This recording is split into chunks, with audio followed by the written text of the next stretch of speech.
요한복음에는 예수님이 행하셨던 7가지 기적이 기록되어 있고 또 예수님의 7가지 선언이 기록되어 있습니다. 가나 혼인잔치에서 물로 포도주를 만드신 사건부터 그리고 죽은 나사로를 살리신 사건까지 7개의 기적이 기록되어 있고요. 또 예수님이 나는 생명의 떡이다 라고 자기 자신에 대한 선언하신 7가지가 기록되어 있습니다. 오늘 본문 읽은 우리 말씀 속에는 내가 곧 길이요 진리요 생명이라고 하시는 선언이 기록되어 있습니다. 이 7가지의 기적과 7가지의 선언은 예수님이 하나님이시라는 것을 이렇게 보여주는 내용이에요. 그러니까 요한복음을 통해서 예수님이 하나님이라는 것을 끊임없이 설교하셨고 또 주장하셨는데 그것을 증거하는 그 내용 가운데 하나가 기적이고 예수님의 선언입니다. 그래서 예수님은 하나님이셔요. 한 인간이 아니라 완전한 인간이기도 하지만 예수님은 완전한 하나님이십니다. 근데 하나님이라고 하는 것은 뭐냐? 풀어 얘기한다면 절대적인 존재예요. 절대적인 존재. 하나님은 절대적인 존재예요. 이 땅에 있는 모든 것은 상대적인 존재이고 의존적인 존재입니다. 그러나 하나님은 절대적인 존재이셔요. 그래서 그분은 영원하시고 불변하지 않으시고 무한하시고 또 전지하시고 전능하시고 그분에게만 그러한 속성이 있다라는 거예요. 하나님은 절대적이신 분입니다. 그러므로 하나님에게 나오는 것들은 절대적이라는 거죠. 오늘 예수님께서 내가 곧 길이요 진리요 생명이라고 말씀하실 때 그 예수님은 절대적인 길이고 절대적인 진리고 절대적인 생명이라고 하는 것을 우리에게 가르쳐 줍니다. 여러분들이 예수를 믿을 때 정말 그 예수님이 누구인가를 분명히 알아야 됩니다. 내가 예수를 잘 모르면 우리가 예수를 믿으면서도 우리의 믿음은 불완전한 믿음이에요. 근거가 없는 믿음이에요. 예수님의 선언 첫 번째가 뭡니까? 나는 곧 길이요. 예수님은 길이라고 선언하십니다. 이 땅에 수많은 길이 있죠. 편한 길도 있고 성공의 길도 있고 돈 버는 길도 있고 수많은 길이 있어요. 근데 주님께서 내가 곧 길이라고 하실 때 이 길은 돈 버는 길, 성공의 길을 얘기하는 것이 아니고 구원의 길을 이야기합니다. 예수님만이 구원의 길이셔요. 예수님 아니고는 그 어디에도 구원을 얻을 수 있는 길이 없습니다. 내가 곧 구원자다. 여러분의 믿음 속에 예수님만이 구원자이심을 고백할 수 있기를 주의 이름으로 간절히 축원합니다. 예수님께서 나다나엘을 부르실 때 하늘과 땅의 사다리가 연결되어 있고 인자 위에 천사들이 오르락내리락 하리라고 주님 말씀하셔요. 그 이야기는 하늘과 땅을 연결하는 길이라는 거예요. 죄로 인해서 하늘이 가로막혀 있었어요. 하늘로 갈 수 있는 길이 없었는데 예수님께서 하늘과 땅을 연결하시는 길이 되셔서 나를 통해서 너희가 하늘나라 내 아버지께로 갈 것이다 말씀하십니다. 예수님이 십자가에 죽으실 때 어떤 사건이 성전에서 일어났나요? 성전에 있는 휘장이 찢어졌다 그랬어요. 성서와 지성서를 구분하는 휘장이 있었는데 그 휘장이 위로부터 아래로 찢어졌습니다. 인간이 천을 찢을 때는 보통 어떻게 찢나요? 아래서부터 위로 찢죠. 그죠?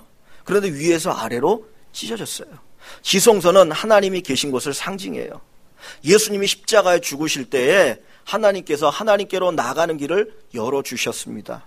천국으로 들어가는 길을 열어주신 것입니다. 예수님은 내가 곧 양의 문이라 구원의 문이요 구원의 길이라고 말씀합니다. 사도행전에 보면 베드로 사도가 이런 설교를 합니다.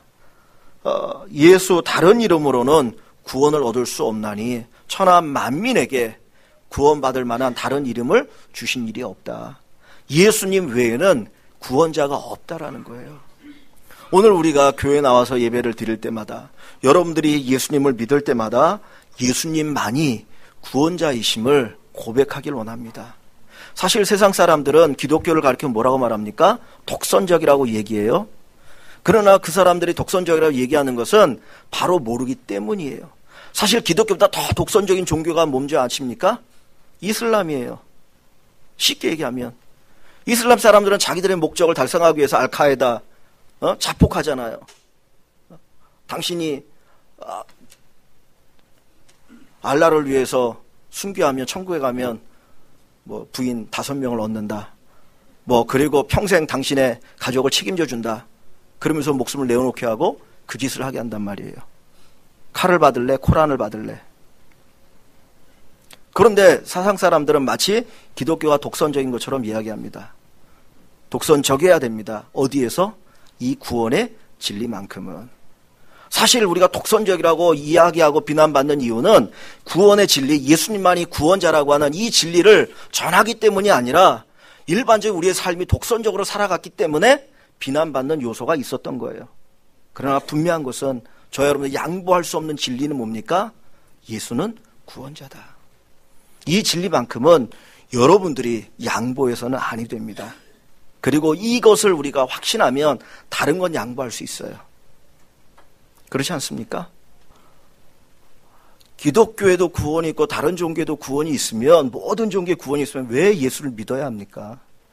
꼭 왜 기독교만 구원이 있다고 하느냐? 다른 종교에도 구원이 있다라는 거예요. 그래서 과거에 어느 신학교에서는 교수님이 목에다 뭡니까? 이거 절에서 하는 그게 뭐죠? 염주라고 그러나요? 그거를 걸고 강의를 했어요.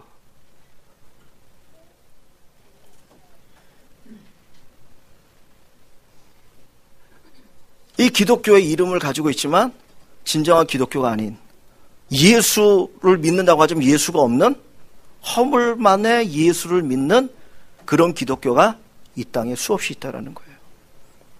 종교다원주의, 혼합주의. 근데 우리가 가지고 있는 성경에 분명히 말씀하시는 것은 그것이 아니고 오직 예수님만이 구원자라는 겁니다.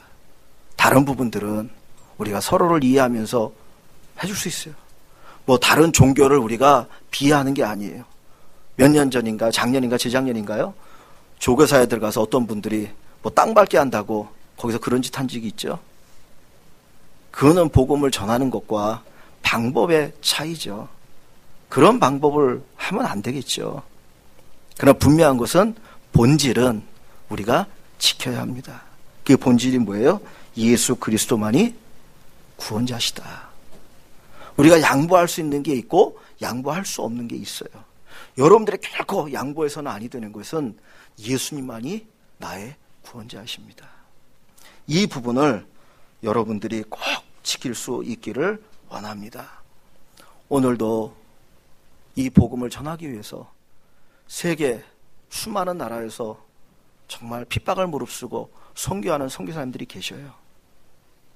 우리 교회가 같이 협력하는 선교사님들도 사실 그 오지에서 또는 이슬람권에서 정말 목숨을 걸고 추방될 걸 각오하면서 복음을 전하는데, 만약에 예수님만이 구원자가 아니라고 한다면 그 사람들은 정말 미친 짓 하는 거예요. 하지 말아야 될 잘못된 짓을 하고 있는 거예요. 그렇잖아요. 왜 그 원주민들에게 정말 목숨을 빼앗기면서까지 복음을 전하려고 하겠습니까? 영원한 생명이 없다면, 정말 예수님이 구원자가 아니라면 그 짓 하지 말아야 돼요. 그리고 예수님이 구원자가 아니시라면, 그리고 다른 모든 종교에 구원이 있다고 한다면 저와 여러분들은 지금 이 자리에 있지 말아야 돼요. 그렇잖아요. 먼저 주님이 우리에게 말씀하시는 것은 내가 곧 길이다. 예수님만이 구원의 길이시고 구원자심을 믿는 그 믿음을 가지고 믿음의 삶을 살아가시기를 주의 이름으로 간절히 축원합니다. 두 번째 예수님의 선언은 내가 곧 진리요 라고 말씀합니다. 내가 진리다. 진리라고 하는 이 사전적인 뜻을 보니까 두 가지를 얘기합니다. 하나는 참된 이치, 또 하나는 우주의 근원적 원리라고 이야기합니다. 예수님이 참된 이치요 우주의 근원적 원리가 되십니다. 왜냐하면 예수님이 하나님이요 창조자이시기 때문이에요. 하나님이 온 세상을 창조하신 분이시잖아요. 그리고 하나님이 지금도 이 온 세상을 주관하고 계시기 때문에 그 예수님이 진리가 되시는 겁니다. 성경이 언제부터 기록되었습니까? BC 1400년경, 모세오경, 창세기, 출애굽기, 레위기, 민수기, 신명기는 모세를 통해서 하나님이 기록하게 하셨어요. 그때가 BC 1400년경이에요. 지금으로 따지면 약 3400년경부터 성경이 기록되기 시작해서 마지막 요한계시록이 기록될 때 약 AD 100년 이전에 기록되었습니다. 그러니까 지금으로부터 성경이 기록되어진 것은 결국은 몇 년 전이에요? 따지면 약 2000년 이전에 기록되었어요. 2000년 동안 이 성경이 우리에게 전해져 내려오면서 수많은 도전을 받았습니다. 많은 사람들은, 사단은 이 성경이 하나님의 말씀이 아니라고 하는 것을 이제 증명하기 위해서, 또는 아니라고 공격을 하면서 교회를 파괴시키려고 했어요. 어떤 사람들은 성경은 얼마 못 가서 이거 없어질 것이다, 그리고 성경을 불태우려고 했고, 성경 속에서 수많은 거짓이 있다라고 하는 것을 끄집어내기 위해서 눈을 부릅뜨고 성경을 조사한 사람들이 많이 있었어요. 배너라고 하는 작품도 그것을 쓴 사람이 성경이 거짓이라고 하는 것을 끄집어내려고 하다가 성령의 감동을 받아서 배너라고 하는 그 소설을 쓰게 되어지는 거예요. 성경은 무슨 내용이 있습니까? 창세기 1장에 보면 하나님이 천지를 창조하신 창조의 사건부터, 그 다음에 예수님이 십자가에 죽으셨다가 부활하신 사건, 동정녀 마리아에게 태어나신 사건들, 인간의 생각으로는 상상할 수 없는 사건들이 거기에 기록되어 있어요. 그러다 보니까 사람들이 이건 다 거짓이고 허구다, 마치 그리스 로마 신화처럼 그런 신화적인 내용이지 이거는 사실이 아니다라고 그렇게 주장하고 이야기한 사람들이 수두룩했습니다. 그러나 오늘날 2000년까지 이 성경이 우리에게 진리로 다가온 건 뭐예요? 이 성경 말씀이 진리이기 때문이고 사실이기 때문에 우리에게 다가오는 겁니다. 만약에 성경이 수많은 사람들의 논쟁을 일으키지 않기 위해서는 창조에 대한 이야기도 빼버리고, 기적에 대한 이야기도 빼버리고, 예수님의 부활과 동정녀 탄생 이런 얘기 다 빼버리고, 마치 불교에 있는 도덕경이나 뭐 이런 경처럼 그냥 그런 이야기만 써졌다면 사람들은 성경에 대해서 도전하지 않았을 거예요. 아, 윤리적으로 좋은 이야기구나. 그런데 성경에는 단순히 윤리적인 이야기를 쓰는 것이 아니라 그 안에는 하나님이 세상을 창조하셨다, 예수님 동정녀 마리아로 태어나셨고, 그리고 인간의 죄를 위해서 십자가 죽으셨다가 부활하셨다, 우리의 상상으로 받아들일 수 없는 기적적인 이야기들이 기록되어 있어요. 그러나 분명한 건 뭡니까? 성경은 진리라는 거예요. 진리가 아니었으면 벌써 없어지고 말았을 책입니다. 주님 말씀하시죠. 세상 끝날까지 이 성경 말씀이 1.1획도 변치 않으리라. 그렇기 때문에 성경이 진리이고 예수님 자신이 진리이십니다. 예수님이 진리셔요. 그저께인가요?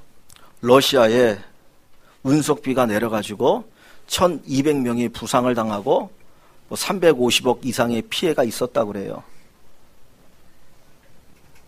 처음 들어봤던 이야기여서 제가 기사를 좀 검색해 봤습니다.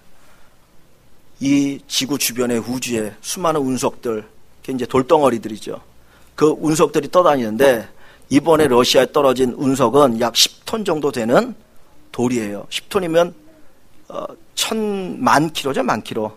그 1톤 트럭 10개 정도 되는 그 무게 운석이 이제 지구를 향해 돌진해서 대기권에서 충돌하면서 그냥 불이 붙었는데 약 8000도 이 뜨거운 열이 나면서 그냥 폭발을 내버린 거예요. 그리고 그게 이제 러시아에 쏟아지면서 불덩이가 쏟아져가지고 그런 피해가 일어났습니다. 근데 그 운석이 지구를 향해 돌진해 올 때 그 속력이 어느 정도냐면 초속 30km예요. 처음에는 기사에 보니까 20km라고 그러더니 나중에 30km로 나왔더라고요. 예? 24km인가요? 예, 24km입니다, 정확하게. 그러니까 20km든 30km든 초속이에요, 초속. 그거를 시속으로 따지면 시속 5만 km가 넘어요. 비행기 하늘을 날아갈 때 시속 700 이상으로 가거든요. 근데 어마어마한 속도로 그냥 날아온 거예요. 그 10,000km 정도 되는 거예요. 10,000km면 사실 돌덩이 해봤자 이거보다 안 되겠죠? 우리 공간? 그게 날아와가지고 대기권에서 불에 타면서 폭발하면서 그 떨어졌는데 그 러시아가 완전히 그냥 짐재해가 됐어요. 1200명이 그것으로 인해서 어려움을 당합니다. 근데 운석 그 하나만 이 우주 안에 있는 게 아니고 지구 주변에 있는 게 아니거든요. 얼마나 많은 별이 있습니까? 그 이야기 가운데 그 뉴스 나오면서 또 나왔던 게 뭐냐면 행성 하나가 이렇게 도는데 지구 바로 가까이 인도네시아에서 가장 아주 가까이 돌아가지고 지나갔던 얘기가 있어요. 근데 한번 생각해 보십시오. 우리는 단순히 자연법칙이라고 생각하지만 우리가 사람이 눈을 부릅뜨고 내가 정신 차리고 내가 교통사고 안 내겠다 그러고 생각하면서 운전해도 끝없이 사고가 일어나잖아요. 그런데 이 우주에 어마어마한 별들이 있습니다. 행성 작은 별들도 있고 운석 같은 이런 수많은 것들이 있는데 이제까지 하나님이 세상을 창조하시고 오늘날까지 이 지구가 부딪히지 아니하고 존재한 건 뭐예요? 단순한 우주의 법칙이 아니라 하나님이 붙드시고 계시다라는 거예요. 그래서 히브리서에 보면 하나님께서 말씀으로 온 세상을 붙들고 계시다라는 거예요. 그렇기 때문에 우리가 안전하게 살아갑니다. 근데 주님께서 베드로 사도도 그랬고 마지막 하나님이 세상을 심판하실 때 뭘로 심판하신다고 합니까? 불로 심판한다고 그랬어요. 노아 때는 물로 심판하셨어요. 그럼 마지막 때는 불로 세상을 태우신다고 합니다. 근데 한번 가만히 여러분 생각해 보십시오. 불로 세상을 태우는 방법이 뭐예요? 그 행성 하나, 여러분들이 그 영화 같은 데 보면 행성이 지구와 뭐 이렇게 충돌하니까 그걸 피하기 위해서 뭐 이런 그런 영화들 있잖아요. 근데 그것처럼 행성 하나 지나가는 것이 그냥 지구에 와서 충돌해 버리면 끝이 끝나는 거예요. 끝나는 거예요. 모르겠어요. 마지막 주님 오실 때 하나가 와서 꽉 부딪혀가지고 끝나면서 주님의 나라가 임할지 모르겠는데 성경이 얘기하는 불로 한다는 거예요. 그건 너무나 정확해요. 성경의 진리는 절대적인 진리입니다. 여러분이 성경을 믿으시면 돼요. 이것이 진리구나. 여기에 기준을 삼고 이것을 기초로 해서 여러분의 인생을 보시고 삶을 보시면 분명합니다. 예수님이 진리이십니다. 온 우주의 근원이시고 그리고 참된 이치이시고 우리가 그 예수님이 이 땅에 오셔서 우리에게 자신을 보여주셨잖아요. 삶을 사는 걸 보여주셨잖아요. 내가 이렇게 살았다. 이것이 정석이다. 이것이 진리다. 너 이렇게 살면 너희에게 축복이야. 우리에게 말씀하여 주셨습니다. 성경을 캐논이라고 이야기합니다. 캐논이라고 하는 말은 우리가 보통 잘 안 쓰는데 잣대라고 하는 뜻이에요. 자. 왜 자라고 얘기하냐면 기준이 되기 때문이에요. 성경이. 그것이 진리이기 때문에 절대적인 진리이기 때문에. 인간의 모든 건 상대적이에요. 그러나 오직 절대적인 하나가 있는데 그것은 하나님만이 절대적이고 하나님 말씀하신 성경만이 절대적인 진리가 되어집니다. 우리가 이 땅을 살아가면서 예수님이 우리의 구원자요 그리고 우리 인생의 모범이 되심을 고백하면서 살아가고 정말 예수님 가운데 예수님의 그 모습을 보면서 내가 어떻게 살아야 될 것이냐 그 부분들을 날마다 고민하며 살아갈 수 있기를 원합니다. 그래서 그 오래전에 쓰여진 책 가운데 예수님이라면 어떻게 하실까? 예수님이라면 어떻게 하실까? 여러분들 끊임없이 질문을 던지시면 좋겠어요. 내가 어떤 일을 결정할 때 뭘 할 때 만약에 지금 이 순간에 예수님이라면 어떤 결정을 하셨을까? 예수님이라면 어떻게 하셨을까? 여러분이 이것을 고민하시면 여러분은 바른 길을 걸어갈 수 있고 진리 가운데 살아갈 수 있어요. 그런데 그것이 아니고 여러분의 마음대로 움직이면 단순히 행복만을 위해서 움직이면 나중에 그건 행복이 아니라 오히려 여러분에게 실패와 고통을 가져다 줍니다. 사단은 우리에게 접근할 때 뭐라고 얘기합니까? 네가 이것을 하면 네가 행복할 거야. 네가 이것을 하면 하나님께 영광이야. 진리하려고 얘기하지 않고 네가 이것 하면 행복할 거야. 그런데 그렇게 하니까 행복한가요? 아니에요. 선악과를 따먹으면 너 행복할 거야. 네가 하나님이 되고 눈이 밝아지고 하나님과 같이 놀라운 걸 누릴 거야. 근데 선악과를 따먹으니까 그렇게 됐습니까? 아니에요. 예수님이라면 어떻게 할까?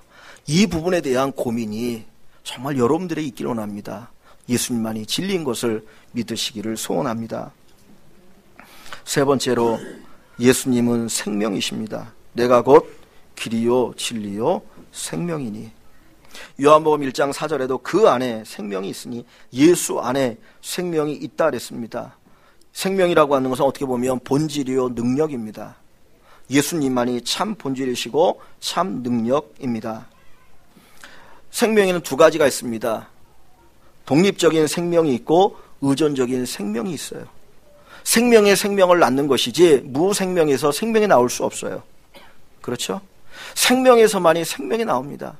오늘 인간이 가지고 있는 이 생명도 그리고 이 땅에 존재하는 모든 생명은 어디에서부터 나온 거예요?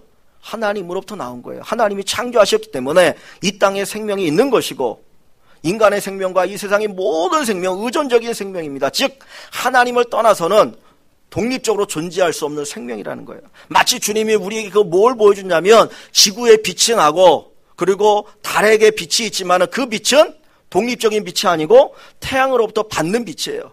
그것처럼 우리 인간이 가지고 있는 이 생명이라고 하는 것은 하나님을 떠나서는 존재할 수 없는 생명입니다. 그 생명을 받아서 살아가는 거예요. 근데 생명은 그 안에 능력이 있어요. 죽은 존재는 능력이 없고 힘이 없습니다. 그죠? 살아있어야 움직일 수 있고 운동력이 있고 뭔가를 할 수 있거든요. 그러니까 생명을 통해서 힘을 얻을 수 있어요. 주님이 말씀하잖아요. 나를 떠나서 너희가 아무것도 할 수 없다. 나를 믿는 자는 내가 하는 일을 너도 할 것이야. 내가 한 것보다 더 큰 일을 너희가 할 것이다. 나는 포도나며 너희는 가지니 너희가 내 안에 붙어 있으면 저절로 열매를 맺을 것이다. 오늘 우리가 예수의 생명력으로 살아가야 됩니다. 정말 여러분들이 예수 믿는다면 저와 여러분들은 예수의 생명력을 받아 살아야 돼요. 그걸 다른 말로 얘기하면 성령의 충만함입니다. 저는 연어만 그런 줄 알았더니 뭐죠? 요즘 많이 나오는 물고기가 뭡니까? 저기 거제도 쪽에. 예? 뭐죠? 거제도에서 요즘 많이 나오는 그 명태 말고, 예? 대구. 예, 대구도 자기가 태어난 데서부터 이렇게 약간 막 멀리 갔다가 다시 그쪽 돌아온다 그러더라고요. 근데 연어도 그 강에서 태어나가지고 부화해서 바다로 나갔다가 몇 년 동안 큰 넓은 그 대양에 살다가 다시 이렇게 돌아오잖아요. 알을 낳기 위해서. 그죠? 근데 그 연어가 올 때 사실 물이 막 흘러내리지만 그걸 거슬러 올라가잖아요. 막 펑펑 뛰면서. 근데 그럴 수 있었던 건 뭡니까? 그이가 살았기 때문이에요. 그죠? 살아있으니까 거스를 수가 있어요. 살아있지 않으면 그냥 떠내려가요. 우리가 살아있는 존재, 하나님의 생명을 받은 존재라고 하는 건 뭐냐면 거슬러 올라갈 줄 아는 사람이 되는 거예요. 세상을 거스를 수 있는 사람, 죄를 거스를 수 있는 사람, 유혹을 이길 수 있는 사람이 예수의 생명력을 가지고 사는 거예요. 생명 자체가 살아있는 거지만 생명력이 약하면 이길 수가 없어요. 여러분이 생명이 충만하다고 하는 것, 내가 성령이 충만하다고 하는 사실을 경험하기 위해서, 내가 정말 예수로 산다는 것을 경험하기 위해서는 여러분이 예수의 생명을 가지고 세상을 이겨보십시오. 유혹을 이겨보십시오. 내 힘으로는 안 돼요. 왜냐하면 유혹이 너무나 달콤해요. 그 힘이 너무나 커요. 근데 내 안에 예수의 생명력이 있을 때 우리가 그것을 이길 수가 있습니다. 예수의 생명력을 가지면 그리스도인으로 살아갈 수가 있고 세상을 이길 수 있고 죄를 이길 수 있고 성령의 열매를 맺어갈 수가 있습니다. 우리의 지식으로 사는 게 아니에요. 여러분들이 성경에 지식이 있다고 해서 그리스도인을 사는 게 아니에요. 그 지식 안에 뭐가 있어야 돼요? 예수의 생명이 있어야 돼요. 그 생명이 있는 사람만이 정말 그리스도인으로 살아갈 수가 있습니다. 오늘 주님께서 우리에게 말씀합니다. 내가 곧 길이요 진리요 생명이라. 사실 한번 이 아주 근본적인 이 진리를 한번 다시 여러분들과 나누고 싶었어요. 그냥 외모만이 그리스도인이 아니라 정말 내 중심에서 내가 그리스도인인가? 예수님을 나의 생명, 나의 진리, 나의 길로 모시고 알고 인정하고 살아가는가? 오늘 우리 일광의 모든 식구들이 내가 곧 길이요 진리요 생명이니 나로 말미암지 않고는 아버지께로 올 자가 없느니라. 이 말씀을 믿으시고 이 말씀을 중심으로 살아가는 귀한 은혜가 있기를 주의 이름으로 간절히 축원합니다.